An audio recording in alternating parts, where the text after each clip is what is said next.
Bonjour mon ami, c'est Lucila Léon-Félix, coach en stratégie financière et business. Je suis super heureuse de te retrouver. Je te souhaite la bienvenue si tu es nouvelle sur cette chaîne et je te souhaite bon retour sur la chaîne si tu es un habitué ou une habituée. Donc ici, je parle développement personnel, entrepreneuriat, business, stratégie financière. Donc si l'une de ces thématiques t'intéresse, je t'invite chaleureusement à t'abonner à cette chaîne. Tu peux également cliquer sur la petite cloche en bas à droite, comme ça tu seras averti par notification à chaque fois que je mettrai en ligne l'une de nos nombreuses vidéos hebdomadaires qui vont t'apporter du bon contenu comme celle que je m'apprête à partager avec toi pour upgrader ta vie, augmenter tes revenus, tout ça pour que tu puisses avoir plus de sécurité, plus de sérénité, plus de bien-être dans ta vie. Deuxième action, va en barre de description, tu verras un lien. Clique dessus, il s'agit d'un questionnaire, petit questionnaire rapide à remplir.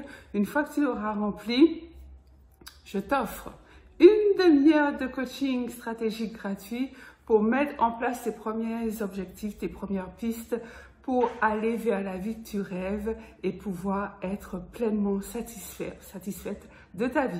Sans plus tarder, entrons dans le vif du sujet. Aujourd'hui, je vais partager avec toi 5 clés pour être plus productif. Alors, peut-être que tu as envie d'être beaucoup plus performant, d'agir beaucoup plus massivement, que tes objectifs soient plus vite atteints, mais que tu ne sais pas comment faire. Peut-être que ça fourmille d'idées, tu as des choses que tu veux mettre en place, tu es créatif, tu as envie de passer à l'action, mais tu es freiné, tu tâtonnes sur des petites choses, tu restes sur des détails. Peut-être que tu as envie de devenir plus productif ou plus productive, mais tu ne sais simplement pas comment faire. Eh bien, cette vidéo est pour toi. Reste jusqu'au bout parce que tu verras que la 5e des clés, c'est une clé absolument performante qui t'aidera à avoir une vision claire et à être productif ou productive comme tu le souhaites. Donc, première de ces clés, c'est planifie tes journées. Le conseil que je vais te donner, c'est de planifier ta journée la veille pour le lendemain. Et le conseil complémentaire que je te donnerai dans cette planification, c'est de planifier heure par heure. Le fait de séquencer comme ça ta journée et de planifier, alors tu n'es pas obligé de planifier heure par heure tout ce qui n'a trait qu'au business. Non, tu peux insérer des choses si par exemple tu as rendez-vous chez le dentiste ou si tu dois emmener tes enfants à l'école ou emmener tes enfants dans un rendez-vous au sport ou dans un loisir quelconque. Tu planifies tout et tu écris tout heure par heure. Comme ça, tu verras bien comment est mobilisé ton temps et la séquence de temps allouée à une tâche ou à la production d'une activité ne pourra pas empiéter sur la séquence suivante puisque sur la séquence de temps suivante, tu as autre chose qui est prévue.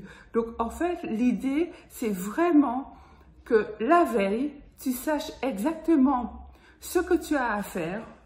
Comme ça, lorsque tu te lèves de ton lit le matin, eh bien, ta journée, elle est déjà programmée. Et il n'y a pas de place à l'à peu près, il n'y a pas de place à tiens, qu'est-ce que je vais faire aujourd'hui? Je sais pas trop. Bon, on va voir. Non, on va pas voir. Tout est déjà écrit, tout est déjà planifié et c'est le meilleur moyen pour devenir plus productif. Clé numéro 2 que je te conseillerais fortement, c'est d'éliminer les distractions. Tu es habitué, j'en parle souvent, j'en parle régulièrement sur cette chaîne. En fait, les distractions sont un piège, en fait. La télé, notamment, c'est un piège. Mais il n'y a pas que la télé, il y a des distractions cachées. Il y a ton téléphone, les notifications qui arrivent sur ton téléphone, que ce soit Facebook, WhatsApp, Twitter, que ce soit Instagram, que ce soit tes mails. On est constamment bombardé de notifications, moi la première. Eh bien, à un moment donné, tu vas décider, 1, d'éteindre la télé, 2, de mettre ton téléphone en mode avion. Comme en ce moment, je suis en train de tourner les vidéos, mon téléphone, il est en mode avion parce que si jamais je vois un mail qui arrive, moi, dès que je vois un mail qui arrive, j'ai besoin de connaître l'objet. Parce que, je sais pas, c'est plus fort que moi, j'ai besoin de connaître l'objet. Eh bien, je me coupe de ça. j'empêche ces notifications d'arriver jusqu'à moi puisque je suis occupée. Donc, il n'est pas question que je sois distraite, il n'est pas question que je puisse me laisser perturber par des éléments qui n'ont pas d'importance du tout, ou alors qui ont une importance certes, mais qui peut être différée. Si tu veux aller plus loin dans le concept de se libérer des distractions, des notifications, etc., je te recommanderais de te couper de tout ce qui est réseaux sociaux sur ton téléphone. Ça te permettra d'être plus focus, plus concentré sur ce que tu as à faire au moment où tu as à le faire. Il y a même une application, alors je ne me rappelle plus du nom, si je retrouve, je te mettrai en barre de description. C'est une application qui t'alloue un temps pour surfer sur le net. C'est-à-dire que tu peux décider que tu t'octroies 1 heure ou 2 heures par jour pour pouvoir aller checker tes mails ou alors regarder ce qui se passe sur Facebook, sur Instagram. Et en fait, c'est toi qui dis de telle heure à telle heure. Et une fois que ce temps est terminé, une fois que le temps imparti est fini, eh bien, ça te coupe d'Internet de manière automatique et arbitraire. Donc, c'est un bon moyen, si tu n'arrives pas à te canaliser toi-même, c'est un bon moyen de t'auto-conditionner pour justement te couper de tout ce qui est distraction. Troisième clé que je partagerai avec toi, c'est de te fixer des priorités. Alors, j'ai des clients qui me parlent de to-do list. Alors, des to-do list à n'en plus finir. Ils ont des to-do list. Alors, à chaque fois qu'ils barrent une tâche qui est accomplie, ils en rajoutent 3. Donc, ça veut dire qu'ils ont des to-do list qui sont interminables. Ils ne voient jamais le bout de la to-do list. En fait, psychologiquement et mentalement, c'est pas le meilleur moyen d'être productif. Pourquoi ? Parce que ton cerveau a besoin de constater qu'il va au bout des choses. C'est-à-dire, lorsque tu t'es mis une tâche à accomplir, ton cerveau est bien satisfait de voir que cette tâche a été menée à bien. Alors, ça paraît peut-être un peu dit comme ça, mais c'est ça, c'est comme ça que ça se passe. C'est-à-dire que le fait d'avoir accompli une tâche, c'est le sentiment d'avoir réussi quelque chose. Donc, ton cerveau va émettre des hormones liées à la satisfaction et au bien-être. Ce sont des hormones qui te mettent en joie. Donc, si à chaque fois, tu lui rajoutes des tâches, donc du coup, il n'est qu'en mode travail, tu n'auras pas le même bénéfice, je veux dire psychologiquement parlant, à accomplir une tâche et à savourer le fait que tu as accompli cette tâche. Donc, le conseil que je vais te donner pour cette étape-là, c'est de te fixer des priorités. Alors, 3 maximum. Si tu es une boulimique du travail ou un boulimique du travail, je sais, ça va peut-être te paraître étrange, mais je te dirais oui, 3 tâches maximum. Mais 3 tâches prioritaires, 3 tâches incontournables qui ont besoin d'être accomplies pour que ta journée soit productive. Alors, ça peut être peut-être de tourner des vidéos si tu as une chaîne YouTube comme moi. Donc, tu vas peut-être te fixer de tourner, je sais pas, X vidéos. Ça peut être de répondre de manière très formelle à ce client avec qui tu es en passe de signer un gros contrat. Ça peut être également de faire en sorte que tous tes mails, que tu aies répondu à tous tes mails, peu importe ce que tu mets, mais tu te fixes 3 objectifs prioritaires pour la journée et tu commences par le plus important. Alors, dans cette clé qui est de mettre en place des priorités, il y a un point essentiel que je tiens à te partager, c'est de faire la différence entre ce qui est urgent et ce qui est important. Ce qui est urgent n'est pas forcément important et ce qui est important n'est pas forcément urgent. Et tu peux avoir également des situations, des tâches que tu dois faire, des choses que tu dois réaliser parce qu'elles sont à la fois importantes et urgentes. Donc, celles-là, il faut les faire en premier. En deuxième lieu, tu fais ce qui est important. mais tu ne fais pas en premier lieu ce qui est urgent, parce que ce qui est urgent peut ne pas être important. Donc souvent il y a la confusion, donc je t'invite à réfléchir à ça et à canaliser tes actions en fonction de ce qui est important et urgent.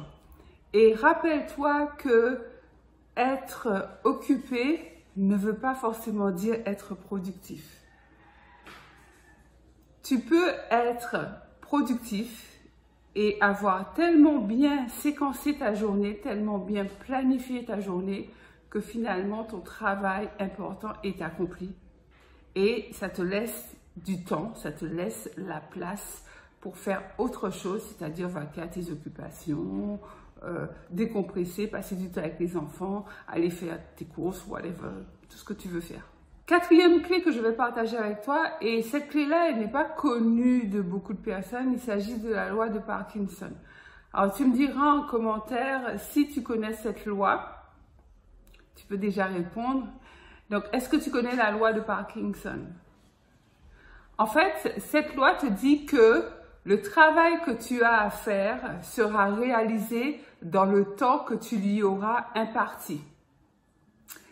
Je m'explique. C'est-à-dire que si tu as programmé, par exemple, d'écrire 3 pages du livre que tu es en train de rédiger, si tu te dis, bien écoute, je me donne toute la journée pour l'écrire, ben, en fait, tu vas t'apercevoir qu'au début, tu vas glander un petit peu et tu vas t'y mettre une fois que tu vas considérer que la fin de la journée approche et comme le temps imparti sera toute la journée, en fait, tu vas faire en sorte de ne pas dépasser le temps imparti, mais tu vas réaliser le travail plutôt sur la fin de la journée. Donc, tu peux te donner le même objectif en te disant les 3 pages que j'ai à écrire concernant le livre que je rédige actuellement, je me donne 2 heures pour les écrire de 10 heures à midi. Et tu verras que inconsciemment, tu sais combien de temps il te faut pour écrire 3 pages. Peut-être que 2 heures, c'est trop. Peut-être que 2 heures, c'est suffisant. En tout cas, si 2 heures, c'est trop, au début, donc à 10 heures, tu vas peut-être regarder ta feuille, tu vas écrire 2-3 phrases, enfin bref, tu ne seras pas à fond. Ce qui est sûr, c'est que ton cerveau qui calcule le temps qu'il te faut concrètement pour faire une tâche, va faire en sorte que tu sois super productive de manière à ce qu'à midi, tu aies terminé. En fait, la loi de Parkinson, c'est de dire que ton cerveau se formate pour accomplir la tâche que tu as besoin d'accomplir dans le délai que tu fixes. Si tu dis, par exemple, que tu as un examen à réviser parce que tu le passes, disons, dans un mois, et tu dis, bon, ben, je me donne un mois pour faire mes révisions, eh bien, tu verras que tu ne feras pas grand-chose durant le mois, mais tu feras pas mal de choses avant que le mois se termine, quelques jours avant, peut-être même 2 jours avant, voire même la veille. Donc, cette loi, tire-la à ton bénéfice. Tire-en avantage en planifiant les choses, donc ça revient à la clé numéro 1, de manière très séquencée avec le temps qu'il faut pour réaliser une tâche, mais heure par heure. Cinquième des clés, et c'est celle-là qui t'amènera à vraiment booster ton niveau de productivité de manière très concrète. Donc c'est vrai que les 4 premières clés que je t'ai données parlent de la performance, donc vont t'aider, ce sont des techniques, des stratégies pour booster ton niveau de performance, mais la 5e clé va t'aider à avoir une vision réaliste de ton niveau de performance, c'est que cette clé-là te demande de t'évaluer honnêtement. Juge ton propre niveau de productivité. Évalue honnêtement ton niveau de productivité et ton niveau de performance. Alors, quand je dis évalue honnêtement, c'est-à-dire qu'il faut que tu sois sincère envers toi-même, Mais ça sert dans les deux sens. C'est-à-dire, faut pas que tu sois trop laxiste envers toi, en disant oui, non, mais c'est très bien, tout va très bien. Ou alors de dire, oh, non, non, mais c'est pas possible, t'es vraiment pas performante et ton niveau de productivité, c'est 0. Non.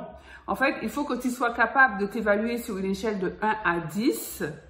Et c'est ça qui va te permettre de recentrer tes activités, de recentrer tes actions pour pouvoir upgrader et faire évoluer dans le bon sens ton niveau de productivité. Par exemple, si tu as 7 sur 10, c'est sûr que tu vas pas forcément chercher à atteindre 10, mais au moins 8 sur 10. Alors, qu'est-ce que je dois faire?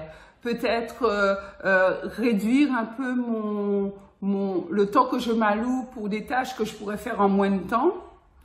Et peut-être rajouter une tâche importante à réaliser. Enfin, c'est toi qui vas juger de ce que tu vas pouvoir faire pour pouvoir augmenter ton niveau de productivité. Et là, je te laisse gérer ça avec toi-même.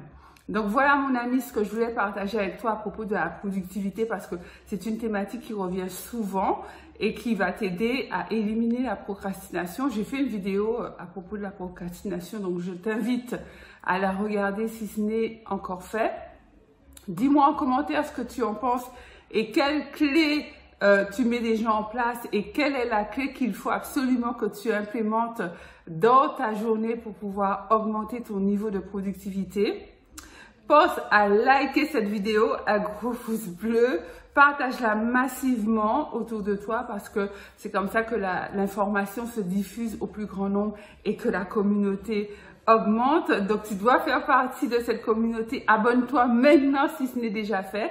C'est Lucila Léon Félix. Je te dis à très vite pour une nouvelle vidéo. Bye bye.